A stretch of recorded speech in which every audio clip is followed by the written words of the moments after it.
Epilepsy, మూర్ఛ అనేది పదే పదే కలిగే సీజర్లతో కూడిన నాడీ సంబంధిత పరిస్థితి. ఒకరికి మూర్ఛ రావడాన్ని చూడడం ఆందోళనకరంగా ఉంటుంది, కానీ సరైన చర్యలు తెలుసుకోవడం వారి సురక్షతను నిర్ధారించడంలో గణనీయమైన తేడాను కలిగిస్తుంది. ఈ పరిస్థితిని ప్రభావవంతంగా ఎలా నిర్వహించాలో ఈ వీడియో మీకు మార్గనిర్దేశం చేస్తుంది. మూర్ఛ దాడి అనేది ఒక రోగి ఆకస్మికంగా మరియు పదే పదే అదుపులేని కదలికలను అనుభవించే పరిస్థితి. ఇది మెదడులోని విద్యుత్ ఆటంకాల కారణంగా సంభవించింది. ఆ వ్యక్తిని గాయపడకుండా రక్షించడం మీ ప్రాధాన్యత. వారు కనుక నిలబడి లేదా కూర్చుని ఉంటే వారిని మెల్లగా నేలపైకి కదిలించండి.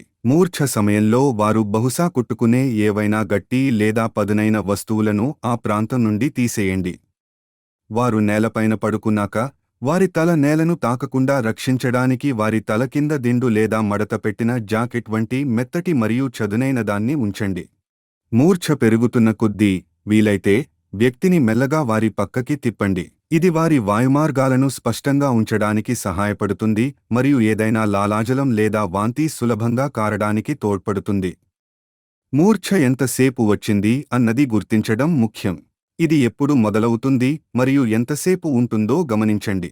మీరు సహాయం కోసం పిలవవలసి వస్తే వైద్య నిపుణులకు ఈ సమాచారం చాలా ముఖ్యమైనది. మూర్ఛ సమయంలో మీరు ఎప్పుడూ చేయకూడని కొన్ని ముఖ్యమైన పనులు ఉన్నాయి. ఆ వ్యక్తి నోటిలో ఏమీ పెట్టవద్దు. పాత నమ్మకాలకు విరుద్ధంగా ఇది వారి దంతాలు లేదా దవడకు గాయం కలిగిస్తుంది మరియు వారి వాయుమార్గానికి ఆటంకం కలిగించవచ్చు. అలాగే వారి కదలికలను అరికట్టడానికి ప్రయత్నించవద్దు. మూర్ఛను ఉన్నంతసేపు దానిని కొనసాగనివ్వండి, కానీ ప్రమాదాల నుండి వారిని మెల్లగా దూరంగా ఉంచండి.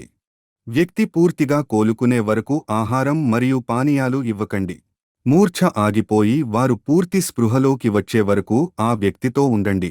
తర్వాత వారికి గందరగోళంగా లేదా మగతగా అనిపించవచ్చు. ప్రశాంతంగా మాట్లాడి వారికి భరోసా ఇవ్వండి. అత్యవసర వైద్య సహాయం కోసం ఎప్పుడు పిలవాలో తెలుసుకోవడం చాలా ముఖ్యం. ఒకవేళ మూర్ఛ 5 నిమిషాల కంటే ఎక్కువసేపు ఉంటేను, వ్యక్తి మధ్యలో మేల్కొనకుండానే పదే పదే మూర్ఛలు వస్తేను, మూర్ఛ సమయంలో గాయపడితే, తరువాత శ్వాస తీసుకోవడంలో ఇబ్బంది ఉంటేను, లేదా ఇది వారి మొదటి తెలిసిన మూర్ఛ అయితే తక్షణ సహాయం తీసుకోండి. ఈ సులువైన దశలను అర్థం చేసుకోవడం ద్వారా మీరు మూర్ఛ వ్యాధితో బాధపడుతున్న వ్యక్తికి కీలకమైన మద్దతును అందించవచ్చు.